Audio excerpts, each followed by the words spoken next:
ഇപ്പോൾ പാപ്പ എല്ലാവർക്കും നന്ദി പറയുകയാണ്.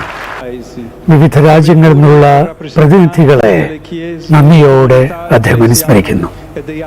മറ്റ് മതസ്ഥരായിട്ടുള്ളവര്, അവരുടെ നേതാക്കൾ അവിടെ എത്തിയിട്ടുണ്ട്, അവർക്ക് നന്ദി. വിവിധ ഭൂഖണ്ഡങ്ങളിൽ എത്തിയിരിക്കുന്ന തീർത്ഥാടകർക്ക് നന്ദി പറയുന്നു. ഫ്രാൻസിസ് പാപ്പയെ ഒരിക്കൽ കൂടി അനുസ്മരിക്കുന്നു. മ്യാൻമാറിനെയും ഉക്രൈനെയും എല്ലാം പാപ്പ അനുസ്മരിക്കുന്നു. സമാധാനത്തിനു വേണ്ടി ഉള്ള ആഗ്രഹം പ്രകടമാക്കുന്നു. പരിശുദ്ധ അമ്മയ്ക്ക് സമർപ്പിക്കുന്നു. സമുദ്രതാരവും നല്ല ജ്ഞാനത്തിൻ്റെ നിറകുടവുമായ പരിശുദ്ധ അമ്മയിലേക്ക് നമ്മുടെ കരങ്ങൾ, നമ്മുടെ കണ്ണുകൾ ഉയർത്താം.